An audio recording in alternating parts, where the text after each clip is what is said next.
Hey everyone, my name is Gracie Lopez. I am 20 years old and I am making this video to share with you guys my MRKH story. Just a heads up, MRKH does deal with your reproductive system, so I am sorry if I give away too much information, but after all, I really want to raise awareness, so enjoy my video.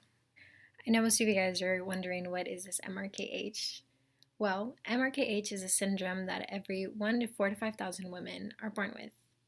It is not something that was contagious. It was not something that we caught over time. We were born like this.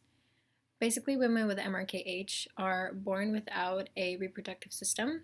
We are born without a uterus or a cervix, meaning that we don't get our period and we can't conceive.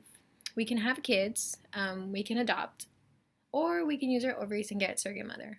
So, how did we find out that we were born with MRKH? It is not something that the doctors can tell you right away. It's not something that the doctors see once we are born. Once you're born, they check if you have, your 10 toes and your 10 fingers. They check if any other deformities. And basically, you're fine. They can tell right away. Most women who do have MRKH don't find out until they are in their teens, until they're basically middle school or high school, until, our bodies are going through all these massive changes.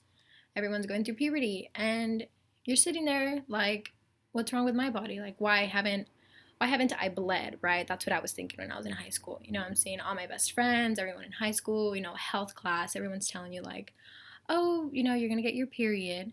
That's when every month you're gonna start bleeding for about 3 to 4 days. That didn't happen to me. So I want to say 8th grade was my first doctor visit.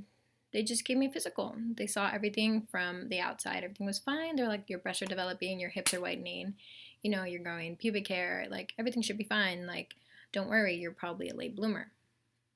And 2 years later, again, this is probably like 10th grade, go to back to the doctor, like, what, I haven't gotten any period, I don't know what's going on. And then they ran some tests. The tests basically indicated that I didn't have a cervix and I didn't have a uterus.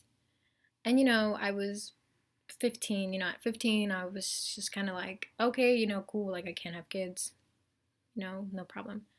But as the years went by, I'm now 20, now I'm realizing, and it's hitting me like, I can't have kids. It has pros and cons. The pro, I don't get my period. I hear my best friends and my roommates and every single girlfriend that I have complain about their period and that they're always bloated and that they're moody. Meanwhile, I'm sitting back relaxing, like, I don't have to go through that. I want to say that when I first found out, I was in 10th grade in high school, and I was really sad. I was really depressed. I couldn't imagine going through life knowing that, you can't conceive. So the things that I did to help me not think about it, I just got involved in school. I was on the dance team, I was in ASB, I was in leadership, I would do the morning announcements at school. I just tried to keep myself busy to not think of what was going on, with me outside of school. And it helped. High school was great. I had a lot of fun in high school.